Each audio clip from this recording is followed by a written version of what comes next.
فاسألوا أهل الذكر إن كنتم لا تعلمون.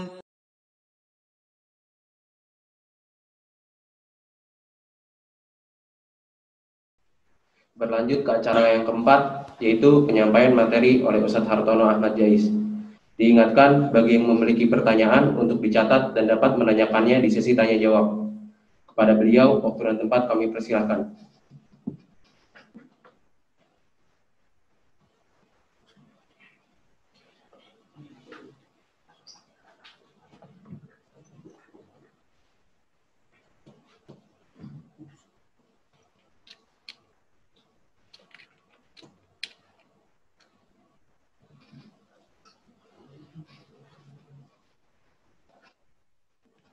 Assalamualaikum warahmatullahi wabarakatuh. Waalaikumsalam warahmatullahi wabarakatuh. Alhamdulillah. Nahmaduhu wa nasta'inuhu wa nastaghfiruh. Wa na'udzu billahi min shururi anfusina wa min sayyi'ati a'malina. May yahdihillahu fala mudilla lahu wa may yudlil fala hadiya lahu. Asyhadu an la ilaha illallah wa asyhadu anna Muhammadan abduhu wa rasuluhu la nabiyya ba'dahu. Allahumma shalli ala Nabi Muhammad wa ala alihi washabihi ajma'in wa tabi'ina bi ihsanin ila yaumil din. Amma ba'du, wa qala Allah ta'ala fil Qur'anil Karim, ya ayyuhalladzina amanu taqullaha haqqa tuqatih wa la tamutunna illa wa antum muslimun. Yang kami hormati Bapak Kepala Sekolah, Bapak Lalu Guru Kapten, yang kami hormati para ustazah, yang kami hormati adik-adik OSIS dan para siswa semuanya. Alhamdulillah, saya bersyukur kepada Allah Subhanahu wa taala dan sangat bergembira adanya penyelenggaraan pembekalan yang bisa diistilahkan imunisasi untuk penyelamatan akidah di saat pandemi ini. Kalau pandemi corona belum ada vaksinasinya, belum ada vaksinnya, maka bahaya yang lebih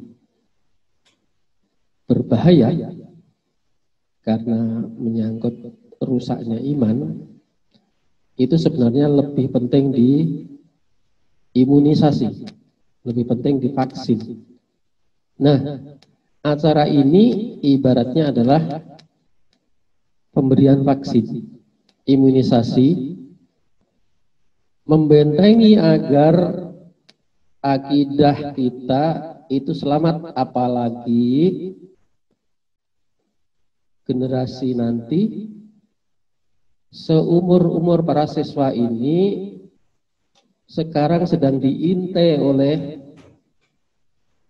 akidah yang tidak benar, keimanannya diintai untuk dimurtadkan dengan cara lain, yaitu dengan yang disebut Islam liberal. Nah, makanya saya bergembira, terima kasih kepada para asatidz, terima kasih kepada OSIS, terima kasih kepada para siswa. Mudah-mudahan ini jadi bekal benar-benar untuk membentengi iman. Dan yang paling penting dalam hidup ini adalah iman. Bukan karena yang bicara itu saya, bukan. Tetapi saya menghargai sekali karena ini hanya disadari oleh sebagian kecil lembaga-lembaga. Walaupun saya diundang ke sana sini, tetapi itu juga baru sebagian saja. Walaupun sampai ada yang rutin tiap tahun mengundang saya untuk memberi pembekalan vaksinasi terhadap siswa-siswa yang akan keluar, yang nantinya itu akan ke perguruan tinggi atau terjun ke masyarakat. Bahkan teman saya yang jadi kiai yang menekuni masalah penyelewengan akidah ini, setiap tahun diundang ke pesantren Gontor untuk memberikan pembekalan agar akidah dari siswa-siswa atau santri-santri nanti tidak tergondol oleh pemikiran-pemikiran yang menyesatkan. Dan yang perlu sangat dihargai, ini tadi disebut prosesnya baru saja dilantik, kemudian mengadakan acara ini. Bukan karena saya yang diundang, bukan. Tetapi ini adalah satu kegiatan yang insya Allah besar manfaatnya. Karena apa?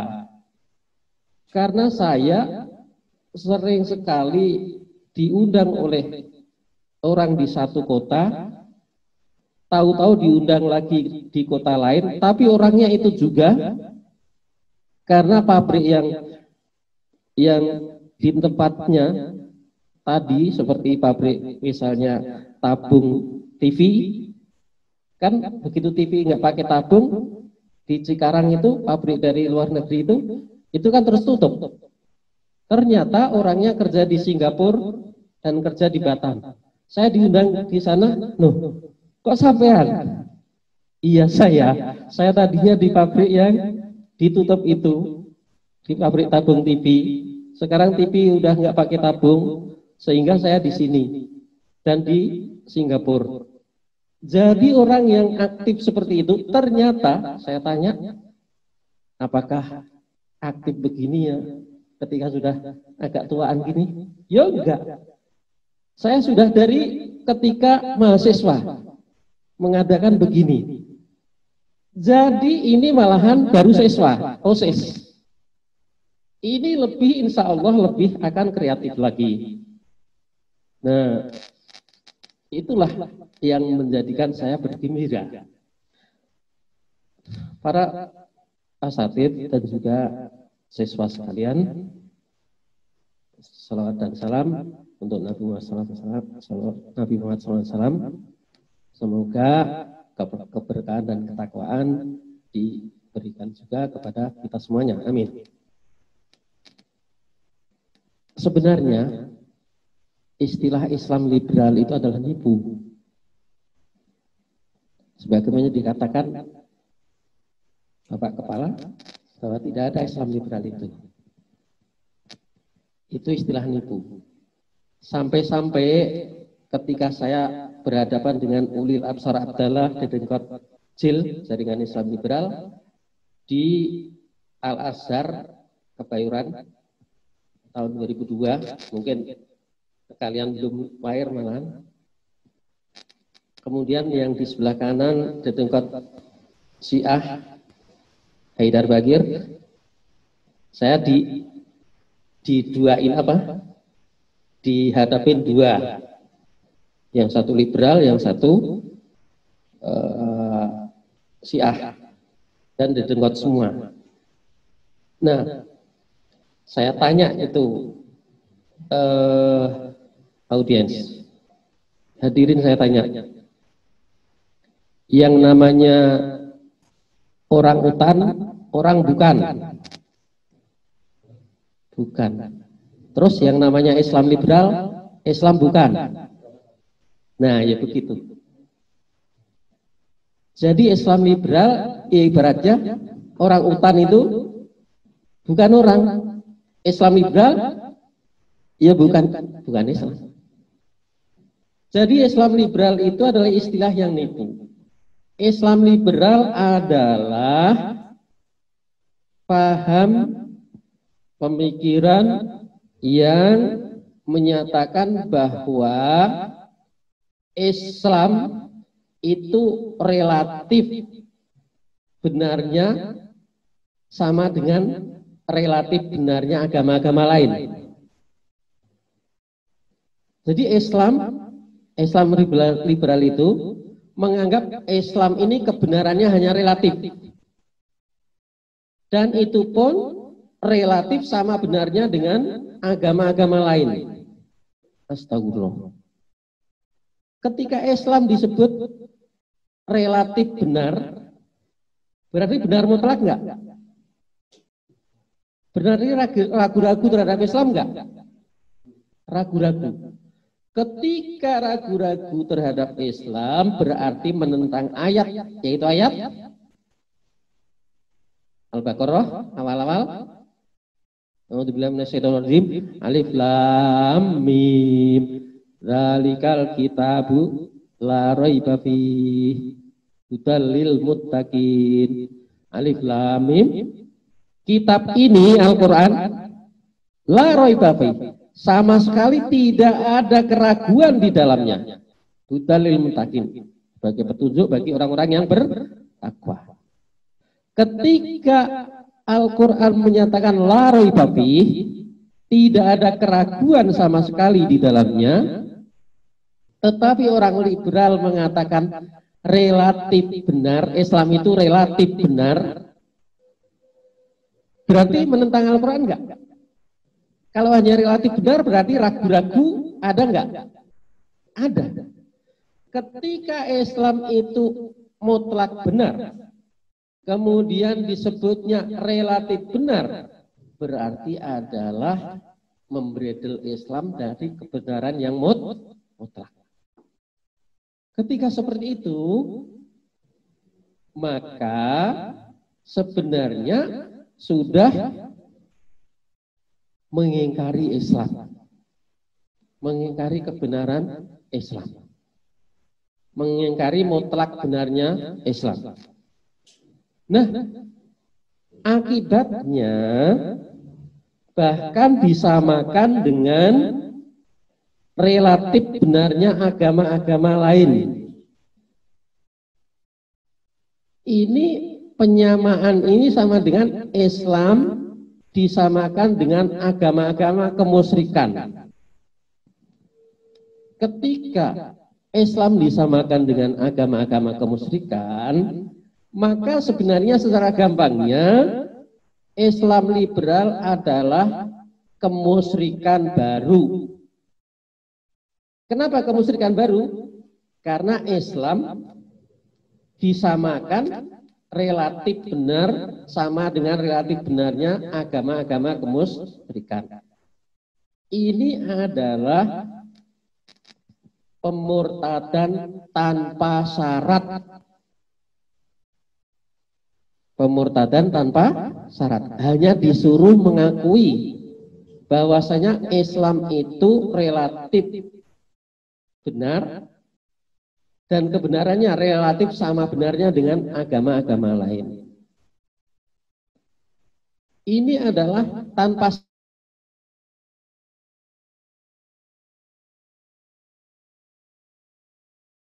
yang di zaman Nabi Muhammad SAW, di zaman Nabi Muhammad SAW masih ada orang-orang kafir Quraisy itu pakai syarat, menawarkan pakai syarat, yaitu Nabi Muhammad SAW dengan para sahabatnya diminta agar menyembah berhalanya kafir Quraisy selama setahun. Nanti orang kafir Quraisy bersedia untuk menyembah Allah Tuhannya Islam selama setahun. Jadi mau sama-sama, tetapi pakai syarat menyembah setahun, nanti dibalas menyembah setahun. Ini pemurtadan, pemusyrikan pakai syarat. Sehingga dijawab oleh Allah dengan satu surat yang kalian insya Allah hafal dan pasti hafal, surat Al-Kafirun. Qul ya ayyuhal kafirun. Katakanlah wahai orang-orang kafir, la a'budu ma ta'budun. Aku tidak menyembah apa yang kalian sembah. Wala antum abiduna ma a'bud. Dan kalian bukan penyembah apa yang saya sembah. Wala ana abidum ma abattum. Dan saya bukanlah penyembah apa yang kalian sembah. Wala antum abiduna ma a'bud. Dan kalian bukanlah penyembah apa yang saya sembah. Lakum dinukum waliyadin. Bagi kalian agama kemusyrikan kalian, dan bagi saya agama tauhid Islam untuk saya.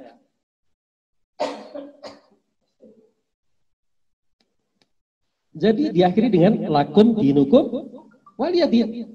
Nggak ada urusan dengan kesamaan.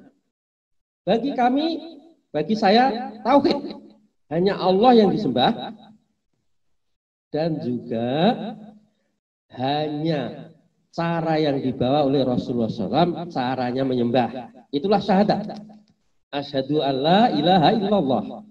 Saya bersaksi tidak ada Tuhan yang berhak disembah kecuali Allah, yaitu yang disembah hanya Allah.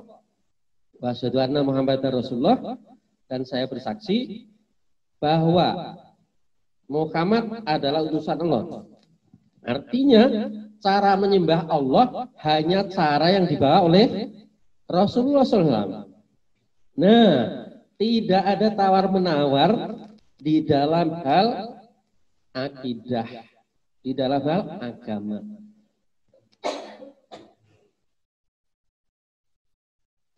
Nah, Islam liberal itu merobek itu, yaitu menyamakan Islam dengan agama lainnya, dan itu hanya disebutkan relatif sama benarnya dengan agama-agama lain. Ketika seperti itu, maka wujudnya akan bermacam-macam. Wujudnya bermacam-macam, yaitu ada yang disebut inklusivisme. Inklusivisme itu agama saya benar tapi mungkin salah, agama orang lain benar dan mungkin bisa saling untuk mengisi antara agama saya dengan agama yang lain. Nah, inklusivisme ini ngakuin agama saya mungkin benar dan ada salahnya. Menentang Al-Quran enggak ini? Inklusivisme menentang. Karena Al-Quran dzalikal kitabu la raiba fihi. Sedangkan agama lain benar dan bisa mengisi agama saya, saling mengisi. Astagfirullah. Padahal di Al-Quran lakum dinukum waliyadin. Al-Qurannya mengatakan bagi kalian orang kafir agama kalian. Tetapi malahan orang inklusivisme agama kalian mungkin benar, jadi saling mengisi dengan agama saya karena agama saya mungkin ada salah walaupun benar. Astagfirullahaladzim. Rusak enggak? Rusak. Itu sebagian dari Islam liberal, ada yang disebut inklusivisme. Kemudian ada yang disebut pluralisme agama. Pluralisme agama itu semua agama itu sejajar, paralel, semua menuju kepada keselamatan, maksudnya surga, dan tidak boleh memandang agama lain pakai agama yang kita peluk. Astagfirullah. Sudah menyamakan Islam dengan agama-agama lain, ini pluralisme agama maksudnya. Islam disamakan dengan agama-agama lain, sama-sama masuk surga, hanya beda teknis katanya.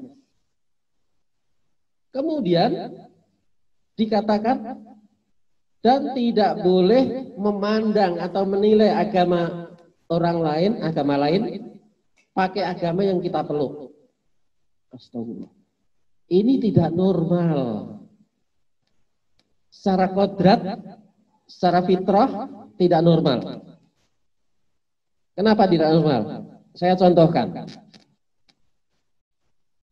Walaupun para siswa belum nikah, tetapi kan ngerti yang namanya melamar atau nador, ngerti namanya nador.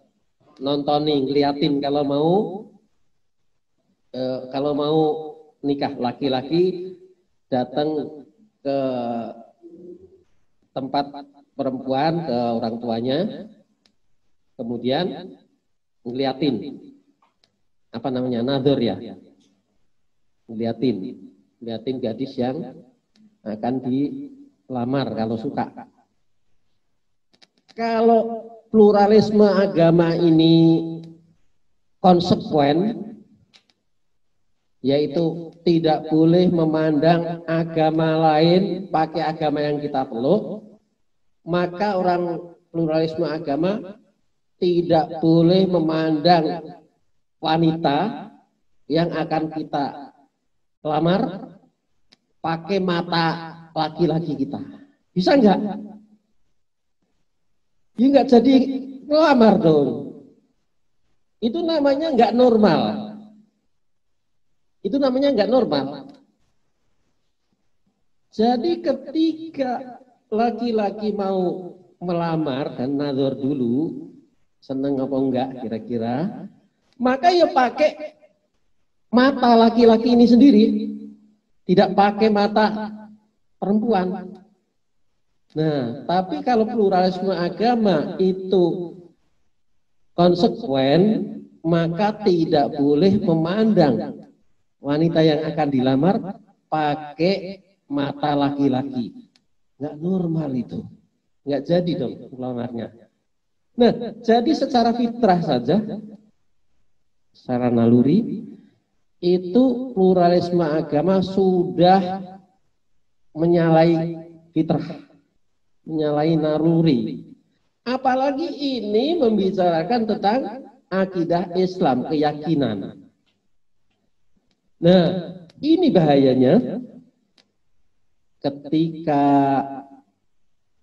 diajarkan di perguruan tinggi Islam pakai metode pluralisme agama ini.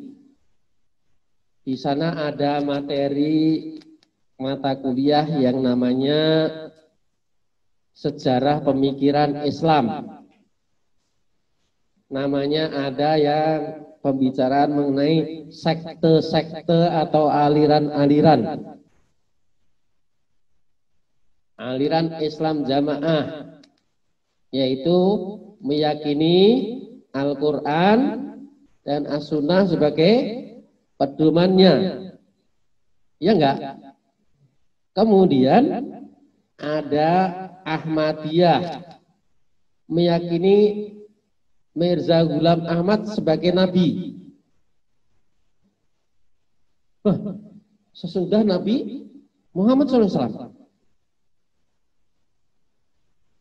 Padahal Ahmadiyah itu mengaku Islam, tetapi mengangkat Mirza Ghulam Ahmad sebagai nabi sesudah Nabi Muhammad SAW. Kemudian tazkirah kitab suci sesudah Al-Quran. Kemudian Qadian dan Rabwah sebagai kota suci sesudah Makkah dan Madinah. Bahkan Mirza Ghulam Ahmad juga tidak mau berhaji. Nah, yang seperti itu padahal mengangkat nabi palsu, itu masih mengaku Islam. Ketika pluralisme agama diterapkan, yaitu tidak boleh memandang agama lain pakai agama yang kita peluk, maka akibatnya Islam Jamaah ya sah. Ahmadiyah yang punya Nabi Mirza Ghulam Ahmad, kemudian kitab suci apa? Tazkirah, kota sucinya mana? Qadian dan Rabwah, ya sah. Syiah mengkafirkan sahabat, mengakui ada Al-Quran bagi Al-Quran Fatimah yang ayatnya tidak sama dengan Al-Quran, Ya sah. Kenapa sah? Karena kita tidak boleh menilai atau memandang agama orang lain pakai agama yang kita peluk. Sehingga Ahmadiyah yang sudah difatwakan murtad oleh MUI itu menurut pluralisme agama ya sah. Sah. Itulah bahayanya. Padahal itu jelas nabinya palsu. Makanya di mana-mana saya katakan akibat Islam liberal yang sampai pluralisme agama ini pendidikan terbalik. IAIN, Winstein, sampai saya tulis ada pemurtadan di IAIN, maksudnya perguruan tinggi Islam se-Indonesia. Ini pendidikan terbalik. Pendidikan yang benar, misalnya pendidikan kesehatan, tadinya baru lulus akper atau perawat, ya, lulus perawat. Maka tidak tahu yang namanya cacar itu, ada cacar air, ada cacar yang bukan air dan sebagainya. Tidak tahu detail-detailnya, hanya secara garis besar. Tetapi kalau sudah jadi dokter, lebih tahu lagi. Dan ketika sudah jadi dokternya dokter, maka lebih tahu secara detail-detailnya lagi. Begitu juga ketika orang dididik Islam, tata cara sholat, ya secara globalnya, secara garis besarnya ngerti, syarat rukunnya ngerti. Terus dididik lagi lebih tinggi, lebih ngerti lagi. Terus dididik lebih tinggi lagi sampai dokter, lebih ngerti lagi jadi ulama, sampai ngerti sedetail-detailnya. Itu adalah pendidikan yang normal. Tapi kalau terbalik, ketika dididik baru sampai SMA, sudah tahu bahwasannya Ahmadiyah itu sesat. Kenapa sesat? Karena nabinya palsu, kitab sucinya palsu, kota sucinya palsu. Jadi sesat. Ngerti dia. Tapi dididik di S1 IAIN atau UIN atau STAI menjadi ragu-ragu. Karena ajarannya pluralisme agama. Sesat enggak ya? Nah, itu Ahmadiyah sesat enggak? Jadi ragu-ragu. Jadi S2 lebih percaya bahwa tidak sesat. S3 doktor, padahal doktor agama, lebih yakin tidak sesat, bahkan membela Ahmadiyah. Contohnya siapa? Contohnya Dr. Azumardi Azro. Dia sendiri dalam biografinya menulis, dan bisa di naimunkar.org bisa dibuka. Azumardi Azro itu menceritakan ketika Ahmadiyah mau dilarang oleh pemerintah di zaman SBY yang wakilnya adalah Yusuf Kala. Nah, Azumardi Azro ini jadi staf ahli dari Yusuf Kala. Pagi-pagi kan itu mau dilarang jam 10. Sekarang belum jam 10 ya. Pagi-pagi Azumardi jaga, bilang ke Pak Yusuf Kala,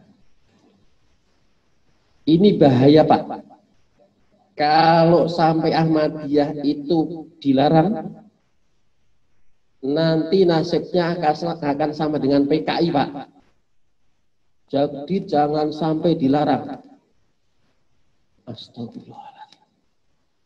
Padahal dari Kementerian Agama, dari pihak keamanan, dari berbagai kementerian sudah sepakat mau melarang jam 10.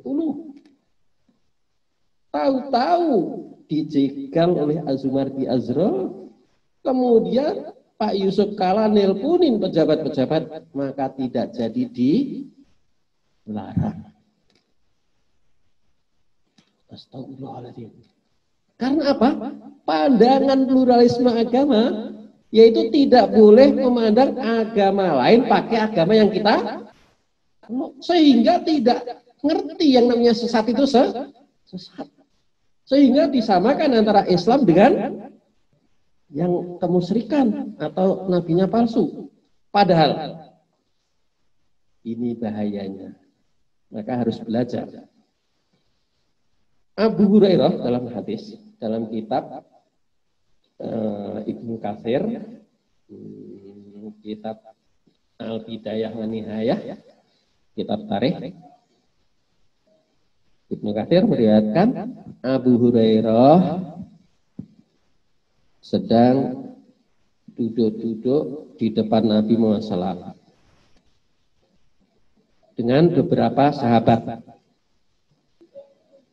Ketika duduk-duduk dan itu bersama Nabi, biasanya ada hal-hal yang penting disampaikan oleh Nabi Muhammad SAW. Nah,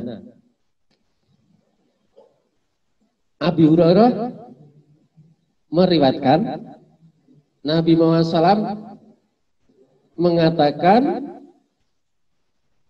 di antara kalian ini, kurang lebihnya, kama qala Rasul, di antara kalian ini nanti akan ada yang gigi gerahamnya dirsuhu a'dhamu min jabali Uhud. Gigi gerahamnya di neraka nanti di akhirat lebih besar dibanding gunung Uhud. Astagfirullah. Saking besarnya siksa itu orangnya dijadikan besar sekali, gigi gerahamnya aja lebih besar dibanding gunung Uhud. Nah, qadarullah. Abu Hurairah itu umurnya panjang. Di antara yang duduk itu meninggal satu persatu, dan kebanyakan meninggalnya itu di perang sabilillah melawan orang kafir. Berarti mati sah, insya Allah masuk surga. Makin takut, jangan-jangan ini yang disebutkan oleh Nabi Muhammad SAW nanti gigi gerahamnya lebih besar dibanding gunung Uhud, itu saya. Takut enggak? Sudah semakin pada meninggal, dan yang meninggal itu matinya mati syahid, kok yang masih hidup adalah Abu Hurairah, semakin takut. Baru kemudian Abu Hurairah lega ketika Abu Bakar mengirimkan pasukan untuk menyerang nabi palsu namanya Musailimah Al-Kadzab. Biasanya di Indonesia disebut Musailimah. Di buku saya jelaskan itu namanya itu nabi-nabi palsu, 400-an halaman. Itu namanya Musailimah Al-Kadzab, nabi palsu. Diserang oleh umat Islam sampai yang meninggal itu 12.000 sampai 20.000 menurut riwayat At-Tabari. Tarikh At-Tabari. Jumlah dari pengikut nabi palsu Musailimah 40.000. Nabi palsu zaman itu saja muridnya 40.000 yang murtad itu. Ketika diserang, maka yang mati sampai antara 12.000 sampai 20.000. Jadi hampir separuh. Hampir separuh mati dalam keadaan murtad. Ternyata salah satu yang mati itu adalah pembelanya nabi palsu, namanya Ar-Rajjal bin Anfawah. Ar-Rajjal. Dibuka Ar-Rajjal gitu di internet saja ada. Ar-Rajjal. Itu dia pembela nabi palsu yang tadinya adalah sahabat Nabi yang duduk bersama Abu Hurairah, yang Nabi Muhammad SAW mengatakan kurang lebih di antara kalian ini nanti ada yang gigi gerahamnya lebih besar dibanding gunung Uhud. Ternyata adalah pembela Nabi palsu, namanya Ar-Rajjal bin Anfawah. Jadi jangan main-main. Ternyata membela nabi palsu ataupun membela agama nabi palsu, maka nasibnya nanti di neraka itu gigi gerahamnya saja lebih besar dibanding gunung Uhud. Terus mulutnya seberapa? Ini saking betapa dahsyatnya siksa. Karena membela nabi palsu. Begitu juga yang membela agama nabi palsu. Anehnya, Islam liberal itu secara Ahmadiyah dikafirkan oleh Ahmadiyah. Karena bagi Ahmadiyah, selain Ahmadiyah adalah kafir. Tetapi karena sesama sesatnya, ketika Majelis Ulama memfatwakan bahwa Ahmadiyah itu sesat, menyesatkan, dan pengikutnya kafir, itu tahun 2005, sedangkan di zaman Buya Hamka, MUI sudah mengeluarkan fatwa juga. Jadi itu fatwa yang kedua. Maka di tingkat liberal mereka mengadakan konferensi pers di Jalan Sawo di Saharjo, Jakarta Selatan, mengecam fatwa itu. Ulil mengecam fatwa karena fatwanya menyatakan Ahmadiyah itu sesat, menyesatkan, dan pengikutnya murtad. Murtad itu kafir, keluar dari Islam. Maka MUI dikatakan tolol dan goblok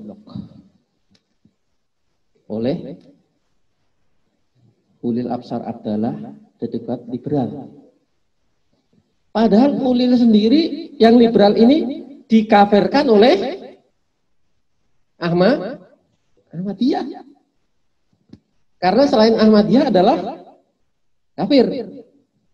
Tetapi justru Ulil mengecam Majelis Ulama yang mengatakan itu bahwa Majelis Ulama adalah goblok dan tolol. Astagfirullahaladzim. Terus ditanya oleh wartawan, Pak Kiai Sahal Mahfud tolol juga. Nah, padahal Kiai Sahal Mahfud itu gurunya ataupun ya sekampung sedaerah lah dari Pati dengan Ulil. Nah, di situ agak ada apa ya? Lah kan Kiai sepuh, Kiai udah tua, ditolol-tololkan, bagaimana itu ketua umum MUI? Padahal satu daerah, padahal gurunya. Nah, jadi yang namanya Islam liberal itu juga nabrak-nabrak oleh Ahmadiyah dikafirkan, tetapi Islam liberal membela Ahmadiyah dan menyatakan MUI itu alhamdulillah. Jadi nabrak-nabrak. Nah, lebih drastisnya lagi. Islam liberal itu setelah pluralisme agama yang sudah merusak sekali ini, sampai melihat agama orang lain saja tidak boleh pakai agama yang kita peluk, sehingga IAIN perguruan tinggi Islam se-Indonesia lebih dulu yang S2, S3 itu kalau mempelajari sekte-sekte itu sah semua. Bahkan sampai saya berhadapan dengan ketika di Bekasi, Kabupaten Bekasi, ketika mereka mau melarang Ahmadiyah, itu bicara Ahmadiyah, saya diundang dan saya dihadapkan dengan seorang profesor paling muda se-Indonesia. Belum umur 40 tahun, tapi udah jadi profesor. Jadi dia profesor paling muda se-Indonesia. Dosen IAIN Bandung. Sekarang UIN Bandung itu. Nah, saya dengarkan pembicaraannya. Itu bagi saya sama sekali tidak masuk sebagai ilmiah. Ilmiah saja tidak. Padahal profesor paling cepat jadi profesor. Yang dibicarakan itu tentang kesesatan Ahmadiyah.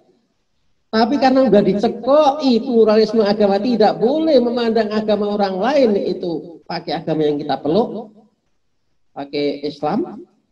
Kalau itu Ahmadiyah, ya tidak boleh dipakai wahyu, memandangnya nggak boleh. Nah, soalnya apa? Soalnya ilmu untuk memandang agama itu pakai sosiologi agama.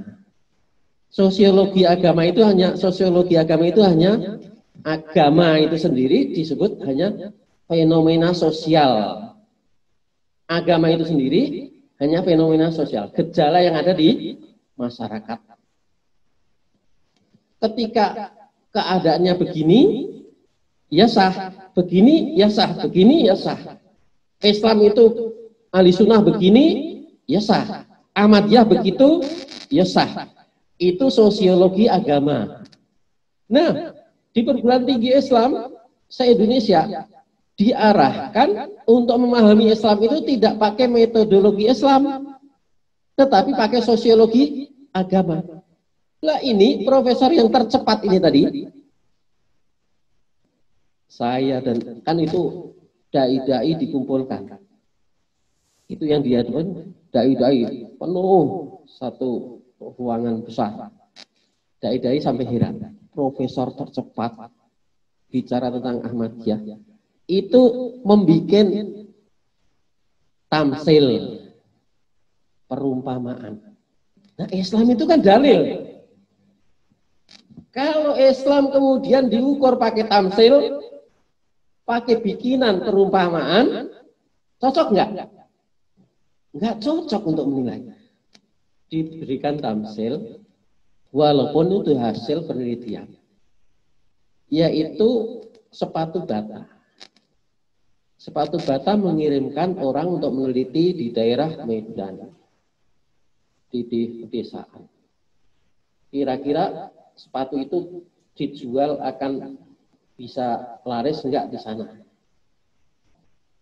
Nah, peneliti yang pertama balik, kemudian menyatakan tidak akan laris karena ini adalah begini-begini, orang desa gini-gini nih. Peneliti kedua mengatakan bahwasannya karena enggak puas, kemudian dikirim peneliti yang kedua. Hasil penelitiannya ini pasti laris. Ini pasti laris karena faktornya gini. Kemudian dikirimlah barang ke sana. Ternyata laris.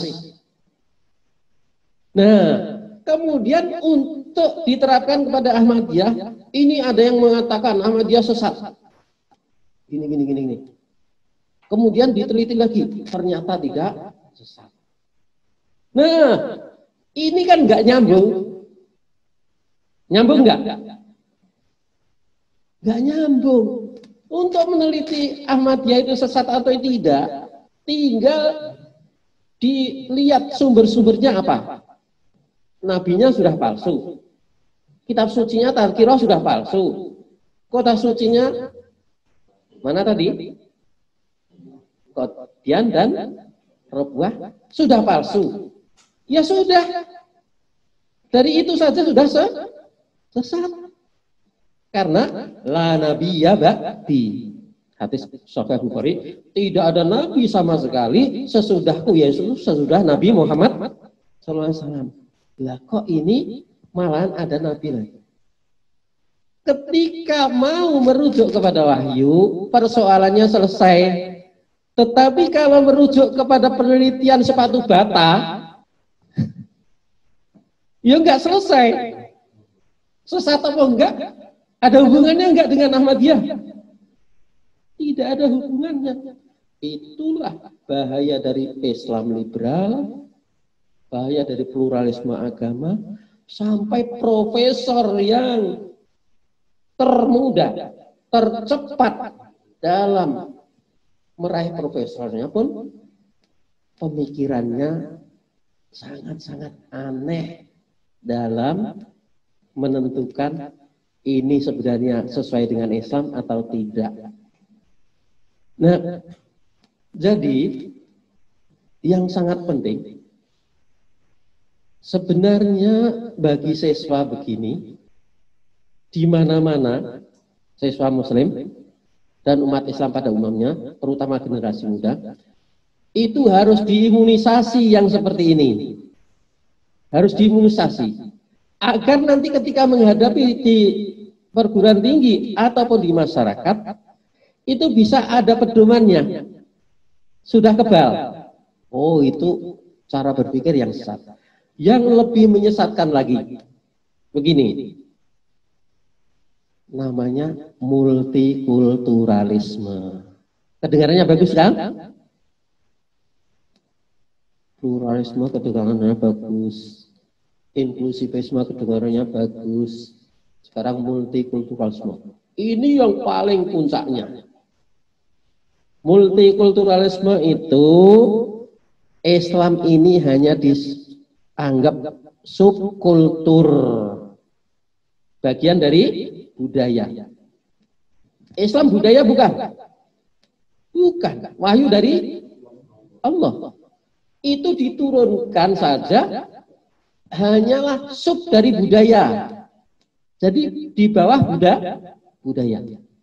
Itu sesuai dengan seminar tentang studi Islam di Barat yang kedua tahun 90-an. Para siswa belum lahir ya, tahun 90. Baru ustadz-ustadznya yang lahir ya. Tahun 90-an itu kan dari Indonesia mengirimkan setiap tahun itu paling kurang 20 dosen-dosen IAIN dikirimkan belajar Islam tapi ke orang kafir, ke negeri-negeri kafir. Nah, ada seminar yang kedua di London mengenai studi Islam di Barat. Disimpulkan yang disebut studi Islam di Barat itu, Islam itu hanya dianggap sebagai subkultur budaya timur. Jadi subkultur budaya timur. Budaya aja tidak budaya dunia, budaya timur. Dan itu tidak sebesar Konghucu dan Buddha. Astagfirullah. Jadi Islam dijatuhkan segitu. Islam itu hanya subkultur saja budaya timur. Dan itu tidak sebesar Konghucu dan Buddha. Nah, sekarang metode yang dipakai adalah multikulturalisme. Semua kultur itu sejajar paralel. Dan tidak boleh ada yang mengklaim bahwa budayanya sendirilah yang Benar. Nah, Islam subkultur. Ketika Islam ini mengaku hanya Islamlah yang benar, maka dianggap sebagai sumber konflik. Sehingga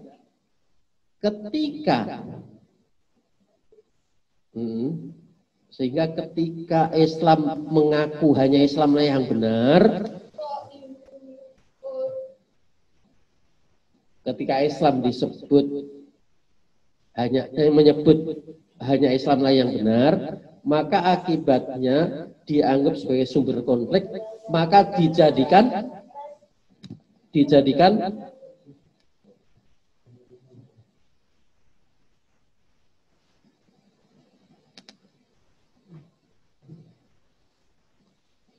ketika Islam menganggap bahwa Islam saja yang benar, maka dianggap sebagai sumber konflik. Karena sumber konflik, maka didudukkan sebagai musuh bersama. Nah, inilah puncak dari Islam liberal, itu adalah multikulturalisme, dan multikulturalisme ini untuk menghabisi agar Islam jangan sampai mengaku bahwa Islamlah yang benar. Ketika tetap mengaku bahwa Islam itu saja yang benar, maka dianggap sumber konflik, maka harus dijadikan musuh bersama. Anehnya, ada di artikel ini, bahkan Kementerian Agama itu sudah membuat panduan pendidikan untuk SMA tingkat atas multikulturalisme, dan sudah ditatarkan kepada guru-guru PAI, pendidikan agama Islam. Jadi Islam liberal sudah sampai puncaknya, dan itu diusung oleh Kementerian Agama, sudah dibikin buku panduan, dan itu tujuannya adalah untuk agar Islam tidak menegaskan inna dina indallahil Islam. Agar Islam tidak menegaskan wa may yabtaghi ghairal islami dinan fala yuqbala minhu wa huwa minal khasirin. Surat Ali Imran ayat 85. Siapa yang mencari Islam, siapa yang mencari selain Islam sebagai agamanya, maka tidak akan diterima agamanya itu, dan dia di akhirat termasuk orang-orang yang rugi. Itu Islam liberal, tujuannya itu untuk membredel apa? Islam dari mengakui hanya Islam yang benar. Ketika sudah meyakini, bahkan mempropagandakan akidah yang sesat seperti itu, maka saya katakan itu pendidikan terbalik, dan juga itu adalah lebih kejam dibanding pembunuhan. Di ayat Al-Baqarah ada 2, wal fitnatu asaddu minal qatl. Wal fitnatu akbaru minal qatl. Dan fitnah itu, fitnah di sini orang-orang sering salah dalam memaknakan. Fitnah di sini adalah mengembalikan dari tauhid kepada kemusyrikan. Wal fitnah itu artinya memusyrikkan. Itu lebih dahsyat bahayanya dibanding membunuh badan, membunuh fisik. Padahal membunuh orang mukmin itu sendiri tanpa salah itu sudah bisa memasukkan ke neraka jahanam selama-lamanya. Membunuh badan, membunuh orang mukmin.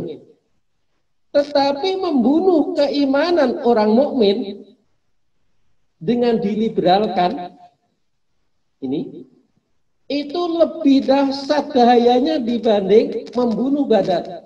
Jadi Islam liberal ini lebih dahsyat dibanding membunuh orangnya. Kenapa?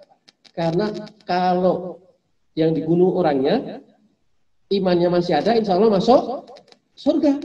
Kalau ini yang dibunuh imannya dari tauhid diganti dengan liberal, diganti dengan pluralisme agama, apalagi multikulturalisme, maka imannya sudah berganti dengan kemusyrikan baru, maka tidak akan masuk surga. Maka benarlah wal fitnatu asyaddu minal qatl. Mengembalikan kepada kemusyrikan itu lebih dahsyat bahayanya dibanding pembunuhan badan.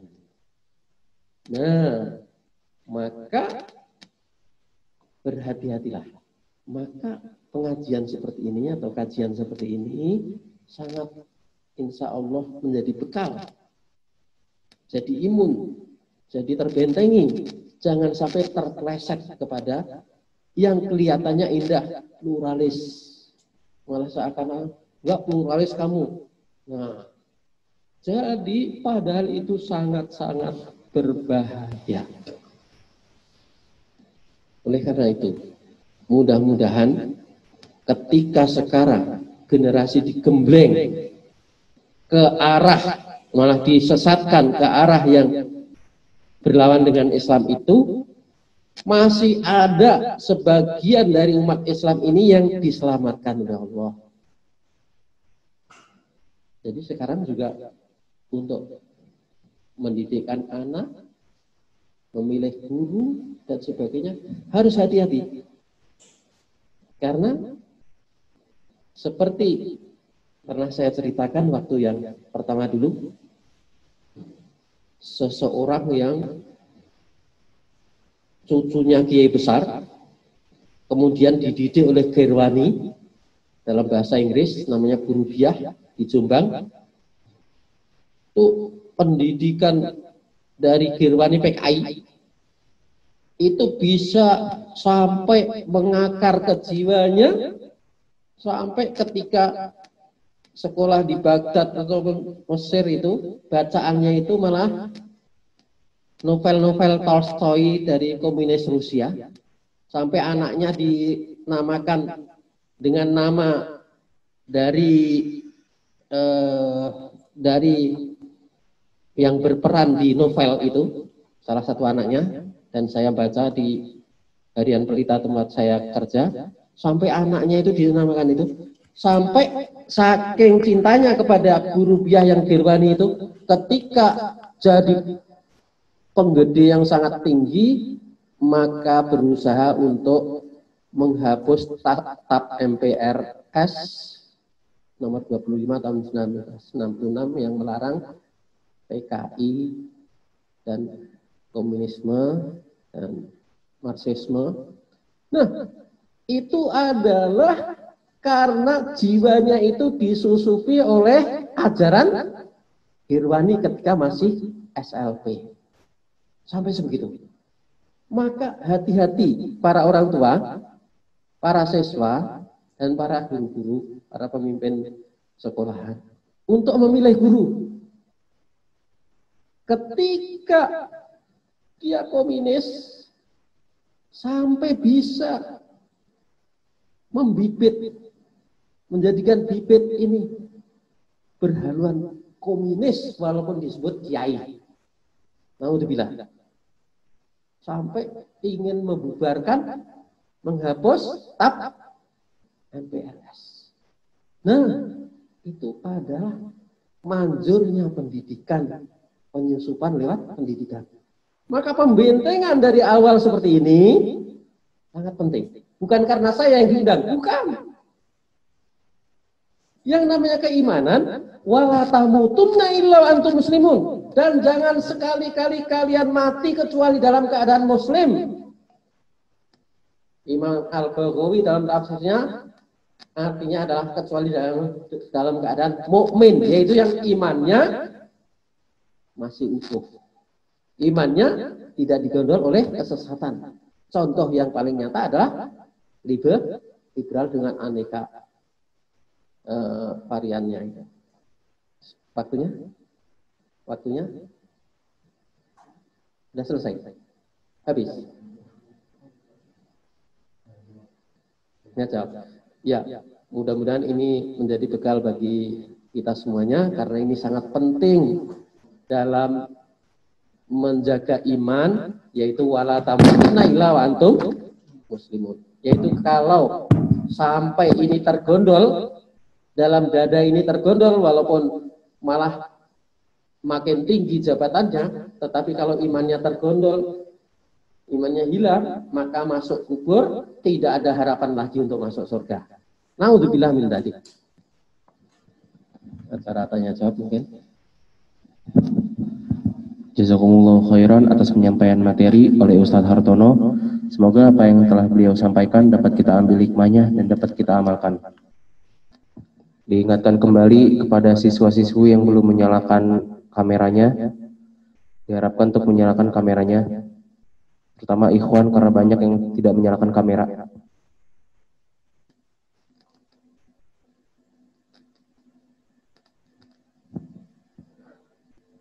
Berlanjut ke acara yang kelima, yaitu sesi tanya jawab. Bagi teman-teman sekalian yang memiliki pertanyaan, dipersilahkan untuk menyebutkan nama, kelas, dan pertanyaannya.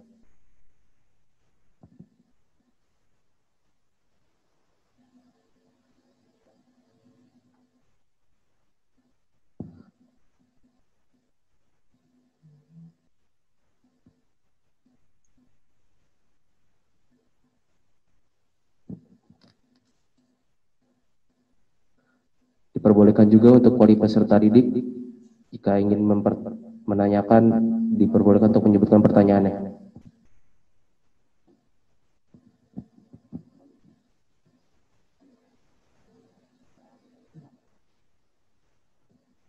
Begitu juga hadirin di studio, jika ada yang ingin bertanya.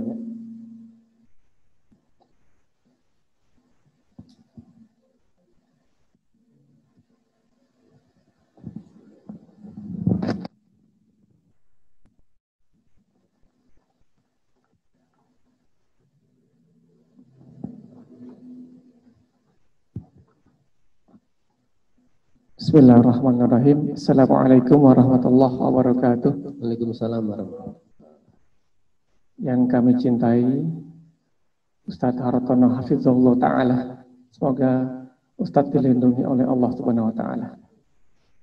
Baik, perkenalkan saya Amri Hendarman. Di sini sebagai Kabid SDM diberikan amanah oleh yayasan. Karena barusan tidak ada satupun yang bertanya, jadi saya mencoba menstimulan atau merangsang adik-adik agar bisa mengikuti tanya jawab ini. Yang saya ingin tanyakan adalah, ini kan adik-adik belum pernah merasakan di zaman PKI, jadi masih tergambar agak blank, walaupun hanya melihat di film-film atau di YouTube atau mendengarkan penjelasan-penjelasan. Yang kedua, adik-adik ini juga bisa jadi masih blank juga tentang liberal tersebut. Nah, saya mewakili mereka, mohon Ustadz menjelaskan ciri-ciri orang-orang atau kelompok liberal ini manakala adik-adik nanti entah di jalan, entah di kampus, nanti setelah lulus, entah dimanapun bertemu dengan ciri-ciri tersebut. Nah, seperti itu.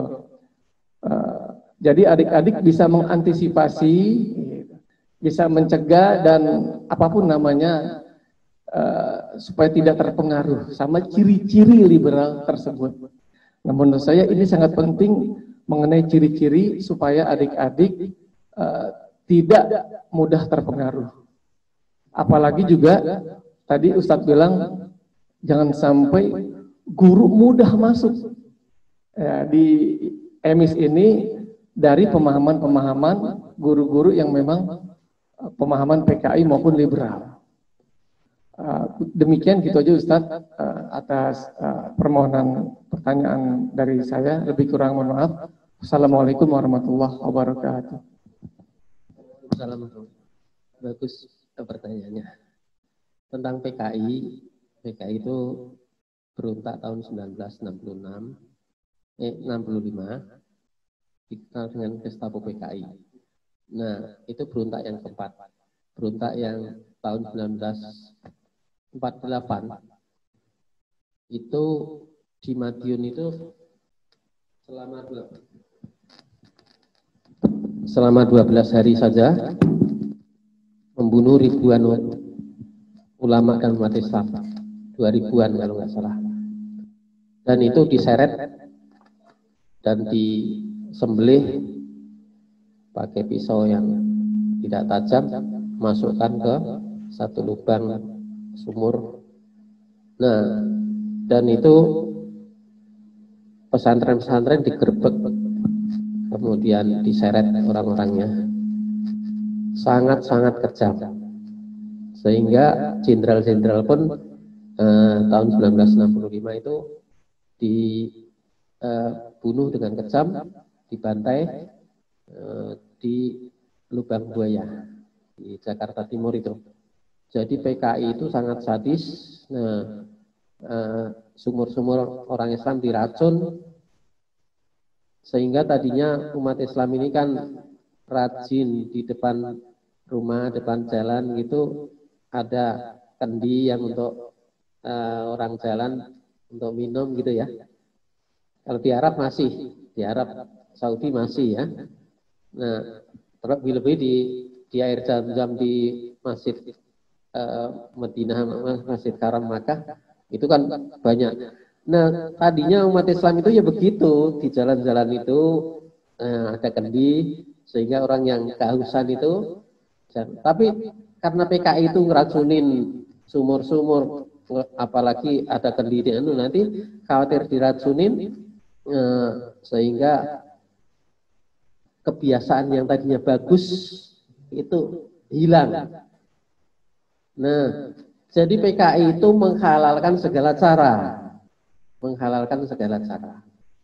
Nah, tentang liberal. Liberal itu ciri-cirinya kalau berbicara begitu, itu kan pendapat kamu. Pendapat saya begini kan boleh. Itu kan penafsiran kamu. Penafsiran saya begini kan boleh. Kemudian semua kan beda pendapat kan semuanya ditolerir. Padahal beda pendapat itu yang ditolerir itu hanyalah yang memang bisa ditolerir. Yang perbedaannya kecil dan sama-sama punya landasan yang kuat, namanya khilafiyah. Itu ada sendiri. Tetapi kalau Islam liberal itu kan pendapat kamu. Islam yang benar hanya Islam itu kan pendapat kamu. Pendapat yang lain atau saya lain kan boleh-boleh saja.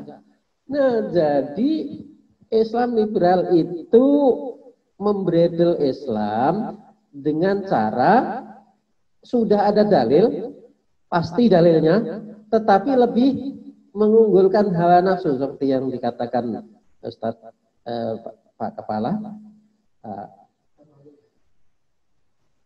bahwasanya lebih menunjukkan hawa nafsu. Ya begitu, sudah ada dalil. Inna dina indallahi Islam. Wa may yabtaghi ghairal Islami dinan fala yuqbal minhu wa fil akhirati minal khasirin. Yang benar ya Islam, yang masuk surga ya Islam. Lah kok mereka mengatakan yang lain juga masuk surga. Kemudian dengan mudahnya mengucapkan salam Islam. Kemudian diteruskan dengan salam agama-agama lain. Padahal salam agama Hindu itu mengecam Allah Subhanahu wa Ta'ala sebagai Tuhan pemecah belah. Astagfirullah. Sudah assalamualaikum warahmatullahi wabarakatuh. Ini tauhid ya. Allah secara tauhid. Hanya Allah yang berhak disembah, ini tadi diakui dan mendoakan untuk memberi keselamatan dan keberkahan. Lah kok kemudian salam Hindu? Salam Hindu ini padahal isinya adalah mengecam Allah. Ketuhanan Hindu itu sendiri mengecam Allah sebagai Tuhan pemecah belah jadi mukmin dan kafir. Ketika mengucapkan seperti ini, berarti murtad dong. Murtad enggak? Karena Allah dikecam. Allah sama dengan dilaknat. Nah, Allah dilaknat. Ya murtad dong. Makanya saya berkali-kali menulis salam oplosan itu bisa menjadikan murtad dan musyrik. Karena bahkan mengakui ketuhanan Hindu. Dengan mengucapkan salamnya berarti mengakui ketuhanannya. Padahal ketuhanan Hindu itu adalah mengecam Allah Subhanahu wa ta'ala. Maka disinilah pentingnya kita belajar. Hati-hati. Wala taqfu ma laysa laka bihi ilm. Kamu jangan mengikuti apa yang kamu tidak ada ilmu.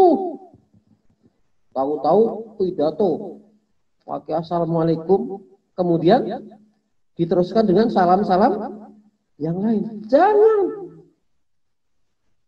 Nah, ini alhamdulillah MUI Surabaya, MUI Jawa Timur sudah menghimbau, merekomendasikan agar jangan sampai umat Islam menyampaikan salam Islam disambung dengan salam-salam agama lain.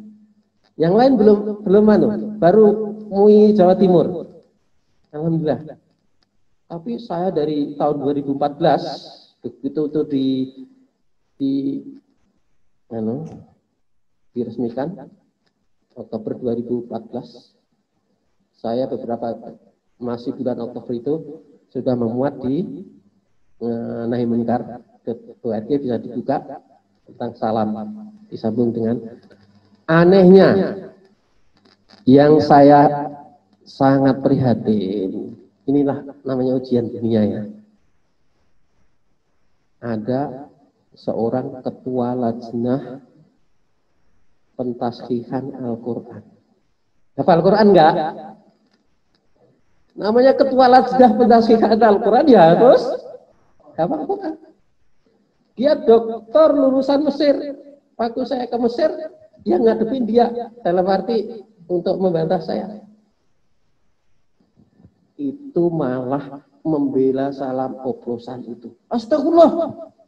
Ketua lajnah pentashihan Al-Quran, doktor tafsir, keluaran Mesir, jadi pejabat di Kementerian Agama, menulis. Kalau hanya bicarakan mungkin kepleset-pleset bisa. Menulis. Dan itu saya kritik juga di Nahi Munkar. Yang saya herannya itu, dia ini kan namanya ahli Al-Quran. Hafal Quran. Jurusan kedokterannya itu tafsir Al-Quran. Malah membela salam oplosan. Padahal Hindu itu ketuhanannya adalah mengecam Allah Subhanahu wa ta'ala. Inilah pentingnya untuk kita minta kepada Allah ihdinas siratal mustaqim. Dan pada akhir sholat yaitu ya muqallibal qulub tsabit qalbi ala dinik. Wahai zat yang membolak-balikkan hati, tetapkanlah hatiku di atas agamamu. Ini namanya ketua lajnah pentashihan Al-Quran. Ketika ini sudah bicara tentang akidah yang sangat-sangat vital, sangat mendasar, sangat pokok, ternyata malah dia menilai salam oplosan itu. Nah, maka kita harus hati-hati. Terima kasih.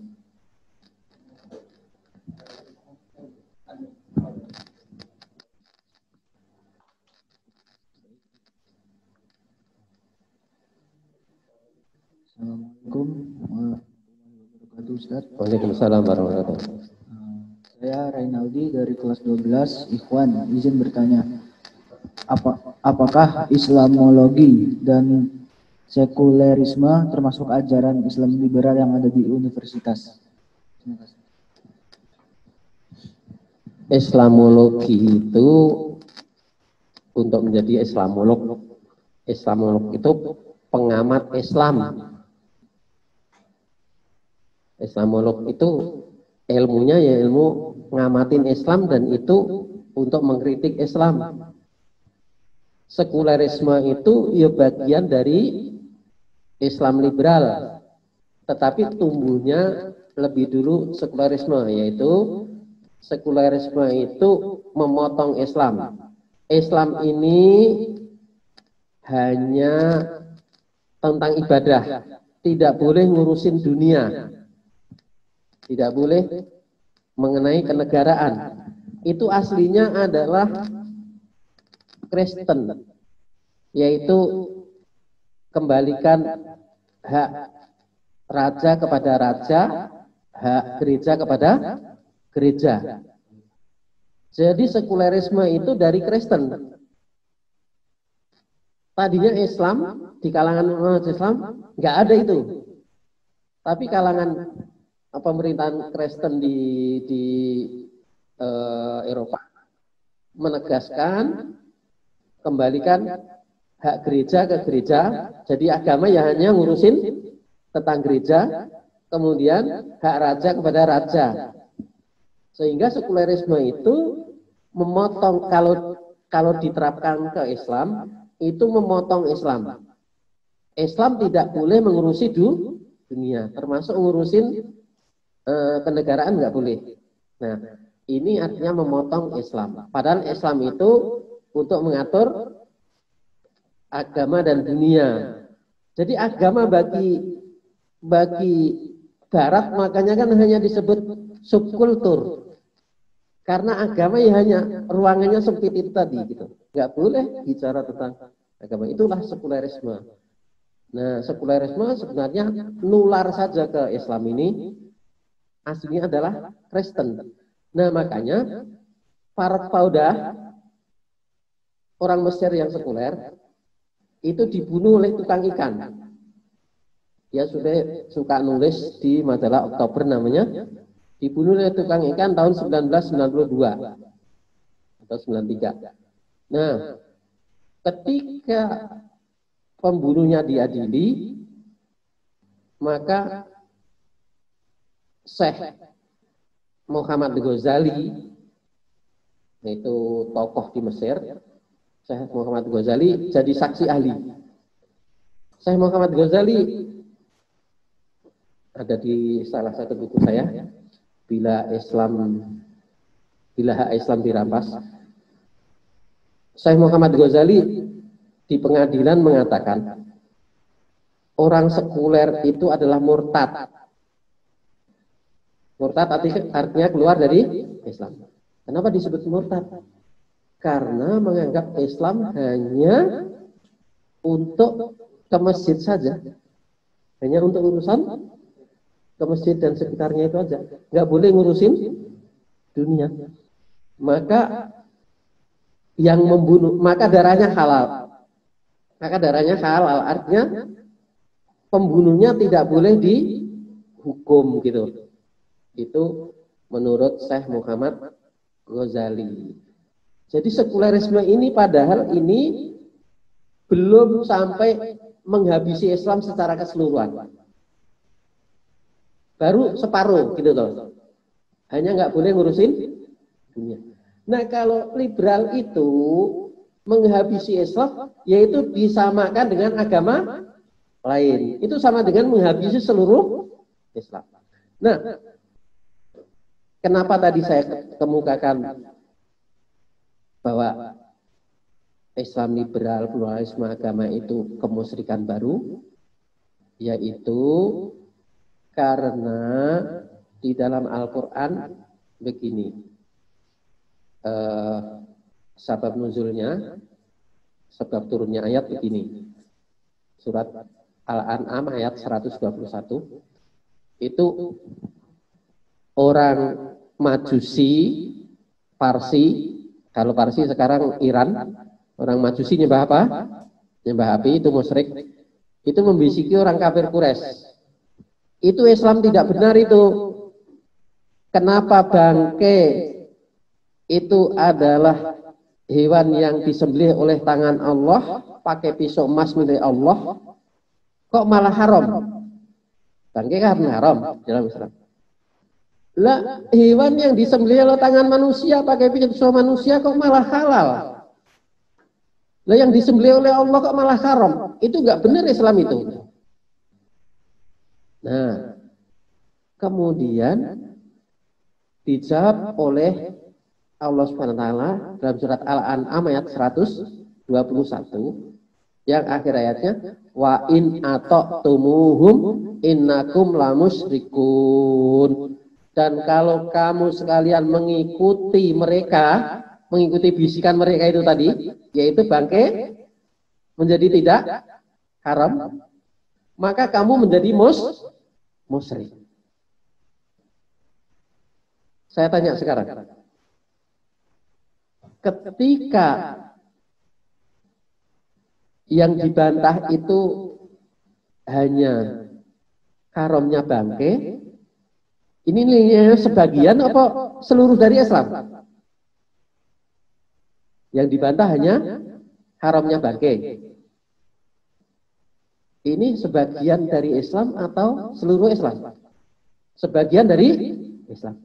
Nah, Islam liberal, pluralisme agama, itu yang dibantah adalah seluruh yaitu disamakan relatif sama benarnya dengan agama lain.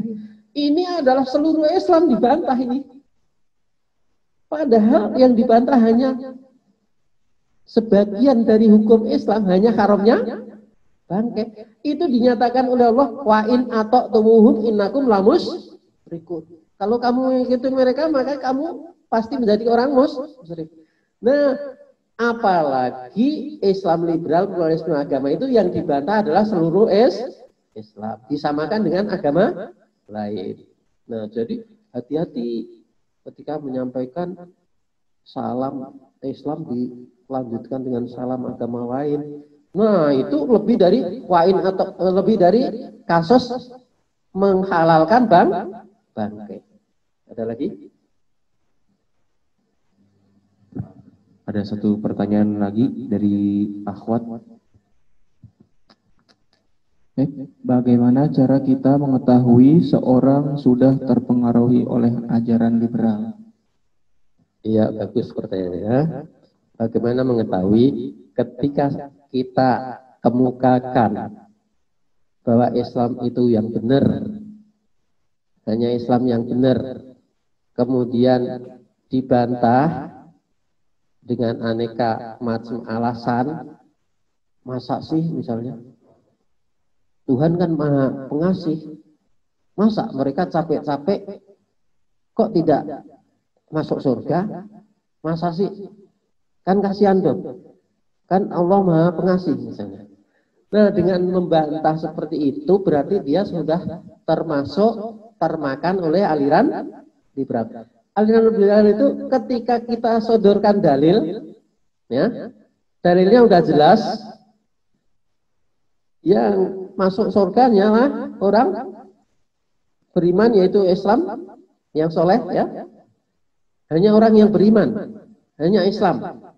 Di situ ada dalilnya, yang Yahudi dan Nasrani yang sudah mendengar seruanku kemudian tidak mengikutiku, tidak percaya kepadaku, yang maksudnya, maka tidak ada lain kecuali mereka itu masuk neraka, menjadi penghuni neraka. Ada di akhir mungkin di situ ada di artikel itu. Jadi kalau disodorkan ini dalilnya, ini udah jelas dalilnya ini, tetapi dia masih membantah, itu artinya sudah kemasukan paham liberal. Begitu. Ada lagi?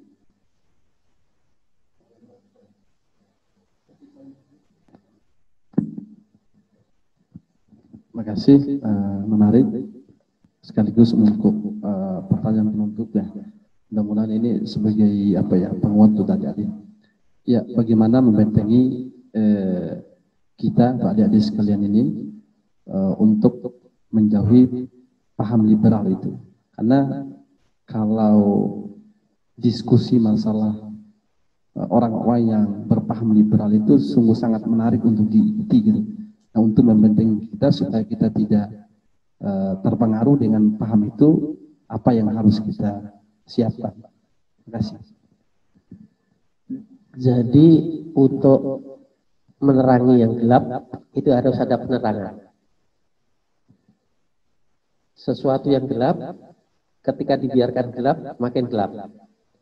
Nah, penerangan itu adalah pengkajian Islam secara benar ini.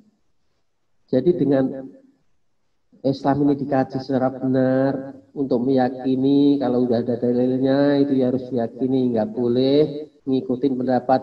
Terutama adalah menegaskan bahwasannya al-Islamu ya'lu wa la yu'la. Islam itu tinggi dan tidak diungguli. Ketika pendapat itu mau mengungguli, ya, mengungguli dalil, maka tidak boleh. Nah, ini yang harus ditekankan. Tapi yang terpenting untuk membentengi itu adalah memberikan penerangan. Penerangan itu ya penjelasan-penjelasan yang diantaranya tematik seperti ini. Kesesatan-kesesatan ini kan banyak kesesatan itu. Bisa dikaji satu persatu. Nah, ketika mengerti, paham, maka nantinya itu akan terhindar dari kesesatan-kesesatan itu, diantaranya liberal, dan liberal itu menjadi pusat dari segala yang sesat-sesat. Karena segala yang sesat itu mesti membantah dalil gitu. Nah, sedangkan yang terpenting dari Islam liberal itu adalah membantah dalil itu, mengunggulkan akal itu gitu. Makanya Islam liberal ini kalau sudah ngerti ciri dan watak Islam liberal, maka aliran-aliran yang lain itu akan bisa terdeteksi gitu. Asal itu mengunggulkan akal, mengunggulkan hawa nafsu dibanding dalil, yaitu mesti sesat. Entah itu sesatnya tentang apa. Misalnya kelompok ini, kelompok itu. Kalau sudah tidak tunduk kepada dalil, dalil itu Al-Quran dan As-Sunnah yang sahih, yang sudah jelas. Nah, itu sudah bisa paham, insya Allah. Jadi membentenginya dengan mengajarkan ilmu, terutama yang tematik yang membahas masalah-masalah pemikiran yang mana yang harus dijauhi. Terima kasih. Karena waktu sudah habis, mari kita melanjut ke acara selanjutnya. Dan juga diingatkan untuk peserta didik yang belum mengisi presensi, harap untuk diisi presensinya.